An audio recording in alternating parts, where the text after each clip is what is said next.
Hello listeners everywhere. Welcome to the archive of audio antiquities, a voyage into the vault of wonders on the wireless. In a moment, Simon Exton and Ken Moss will be here to speak to you. Hello everyone, and thank you for paying another visit to the archive of audio antiquities. I'm Ken Moss. I'm Simon Exton. And this time we're listening to Count Arthur Strong's radio show.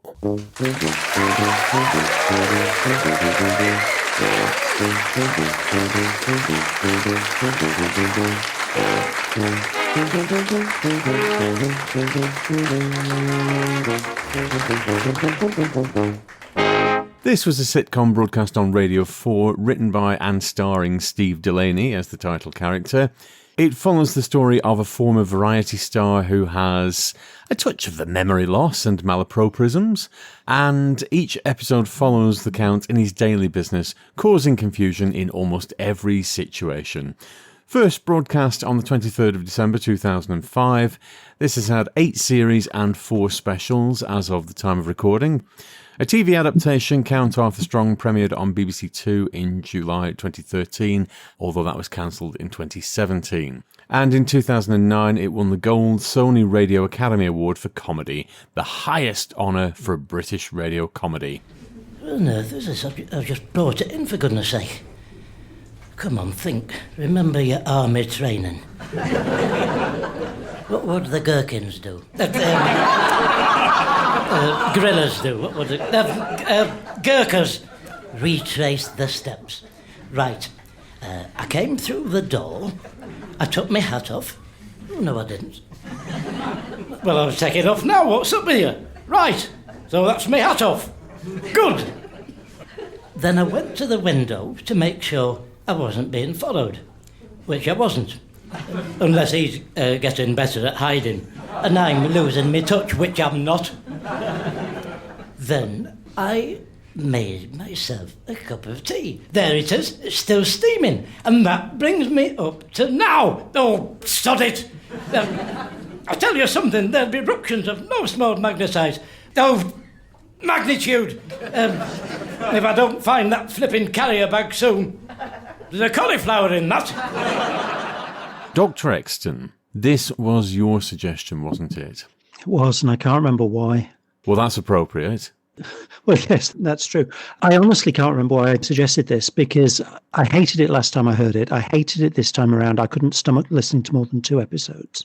The only part of it that works is the malapropisms, and they're such old-fashioned stuff, and were done so much better by Stanley Unwin and people like that. I didn't even find that massively funny. The rest of it made me want to rip my own ears off. Now, just to give a little bit of context to the boys and girls at home, Simon and I are coming at this from very different angles. I'm coming at it purely as a listener. Simon's coming at it with an in-depth medical knowledge. Yeah, because all of the apparent humour in this is ripping the piss out of somebody with early dementia. The Count Arthur Strong character comes across, the way that he's written, exactly the way somebody with early dementia comes across.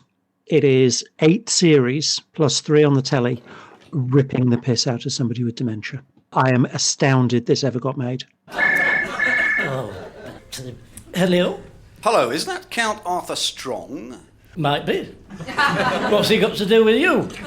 It's Mr. Clark here from the chemists. You've left your... Don't tell me my enlargements of me and Danny LaRue have come back at last. Well, we've had another look, and the thing is, we've still not been able to find any trace of the negatives. You are sure you brought them in? Right, that's it. Don't say anything else to me, Mr. Clark. I'm sorry to tell you that you now find yourself facing the full wrath of my legal representatives, the Citizens Arrest Bureau. Advice Bureau, I said. And you've brought that on yourself. Good day to you. But you've left your carrier bag.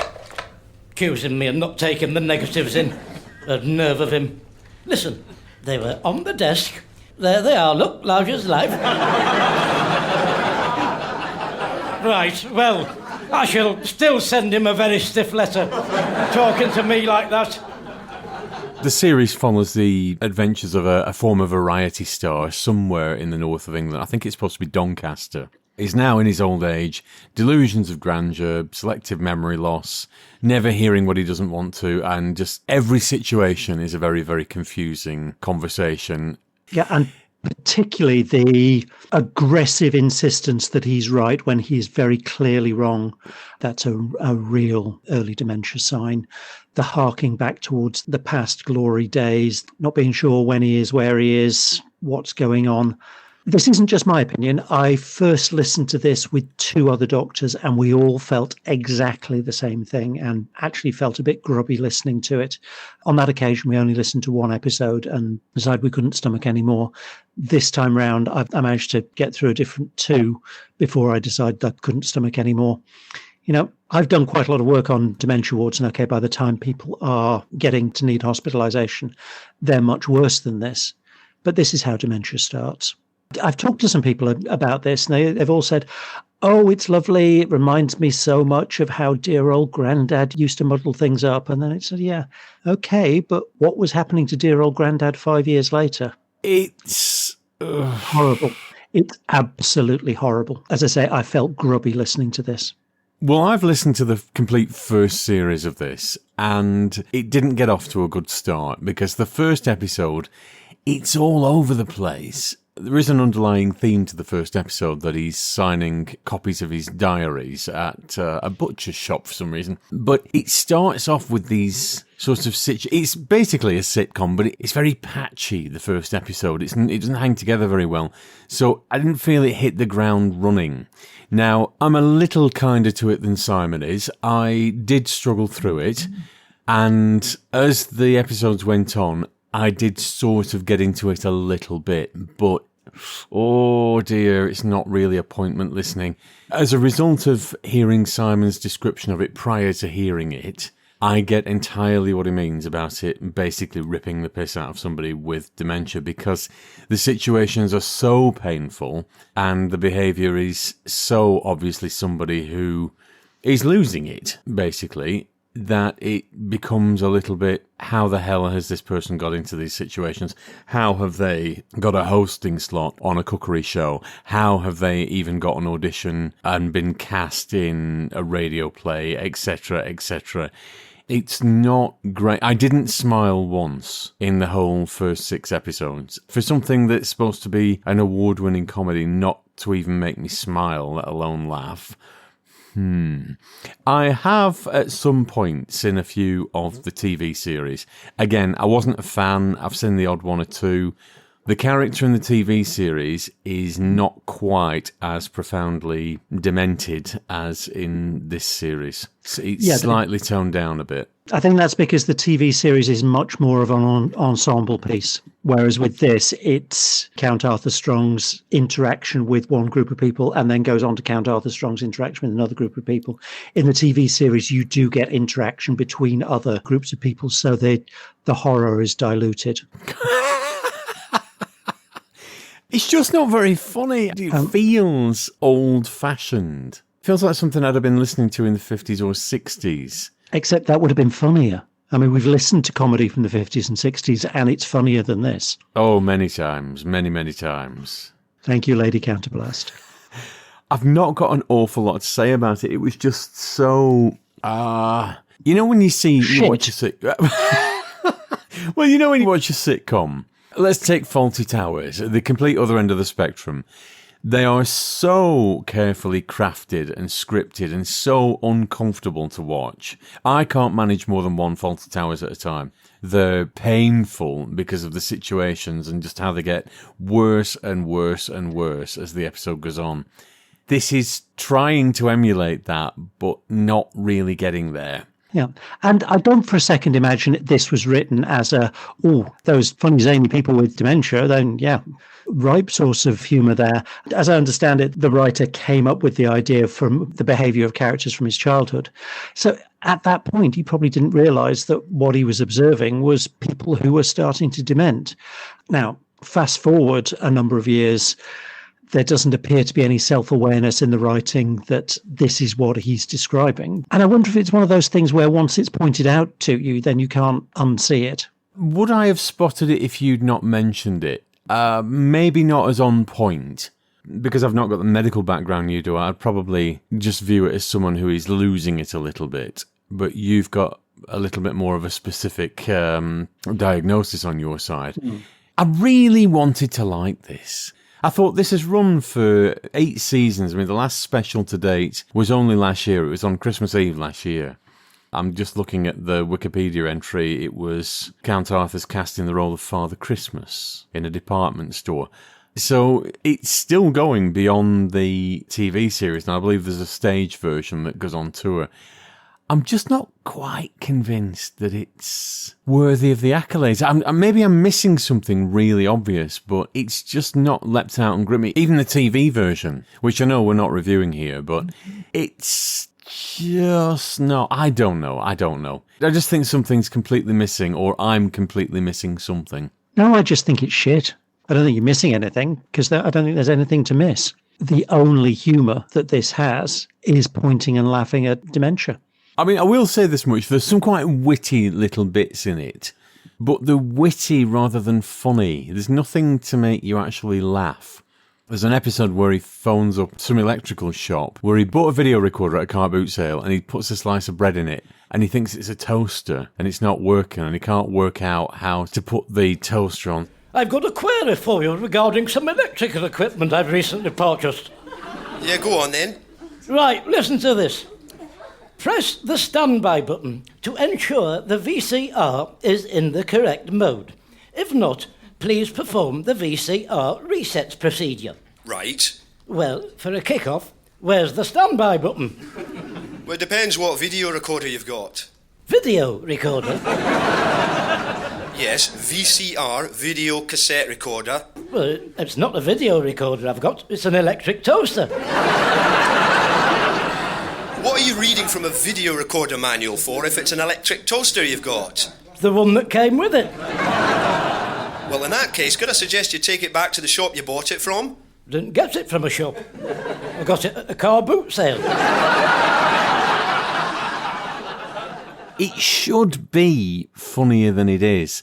But I suppose when you realise that you're actually laughing at someone who isn't really fully aware of what's going on, rather than just being a bit dim, yes, all of a sudden it takes on a completely different complexion. Equally, I don't think it would be acceptable if there was a similar kind of humour directed at somebody who had learning difficulties. Again, there's not a right lot to say. I can't believe that I sat through 3 hours of this and I didn't laugh once. Maybe later on it really finds its feet, but I'm not prepared to find out. Yeah, you know what? The writing may get more polished, the situations may get more interesting, less contrived. It's not going to take away from the central premise of who and what they're taking the piss out of. I remember that audition for Dr. No-Little, as though it were tomorrow.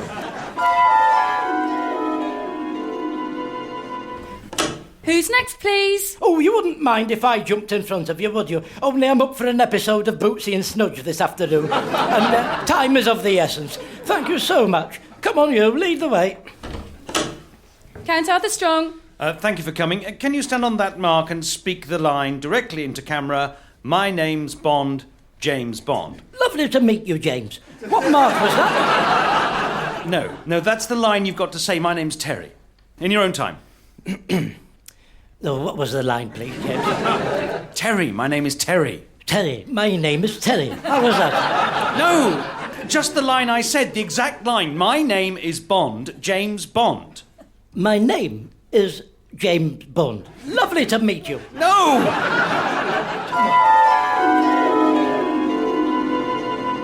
It's a woefully short shredding of a series at this time, I'm afraid, but I have nothing further to say on this. I really, really didn't enjoy it.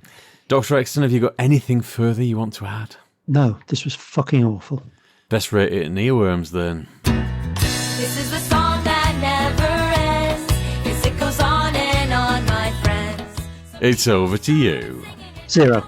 There is nothing to recommend this. Oh, how cruel am I going to be? I'll say this much. As it went through, It kept me quietly entertained in the kitchen. It's certainly not something I'd sit down and concentrate on excitedly. It was on in the background in the kitchen while I was cooking and washing up and things. It was vaguely entertaining, but it's certainly not something I'd revisit.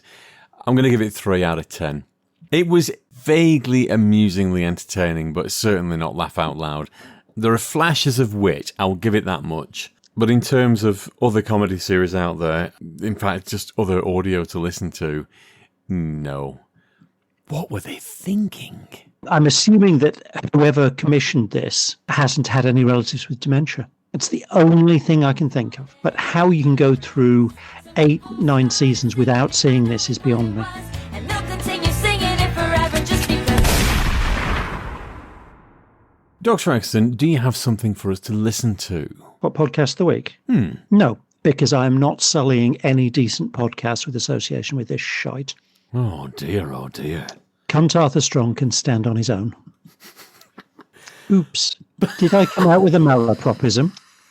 Well, dearie me. Well, boys and girls, on that lovely note, I am pleased to say that next month we will be back with something much more polished, much more listenable. So, having suffered through this pile of shite, what we're going to do next time is listen to something that we know is good, that we know is competently done, that is enormously entertaining. We're going to go back to Big Finish and we're going to listen to their recent adaptations of Callan. Now I've not heard a single one of these as yet, so this is going to be an interesting month because I've got the CDs piled up in front of me. I told you not to listen to them until you'd at least watch the surviving episodes of the first series of Callan. Well, we have, and it's a glorious TV series starring Edward Woodward. So if the audio... of course. Well, if the audio versions are half as good, and you have done nothing but sing their praises, so I'm looking forward to this, we're in for a bit of a treat. Slightly shorter and more vehement spittle this month compared to some of our recent reviews, but yeah, there's not an awful lot to recommend Count Arthur Strong, I'm afraid. So, yeah, and beyond the initial first point, there's not actually anything really to discuss. The plots are pretty one-dimensional. The supporting characters, again, are very one-dimensional. Yeah, it's not been the greatest thing we've ever put in the CD player. On that note, I shall sign us off, and we'll be back next month, hopefully in better humour. Thanks for listening, everyone. Nice to have you aboard. We'll see you soon. Bye now. The Archive of Audio Antiquities featured Simon Exton and Ken Moss, and the announcer was Jenny at Blue Box 99. All featured soundtracks are the property of their respective producers, and no infringement of copyright is intended. Title music was by Edward White, and the programme was produced by Maverick Productions. For more information, please visit maverickproductionsuk.blogspot.com or find us on social media.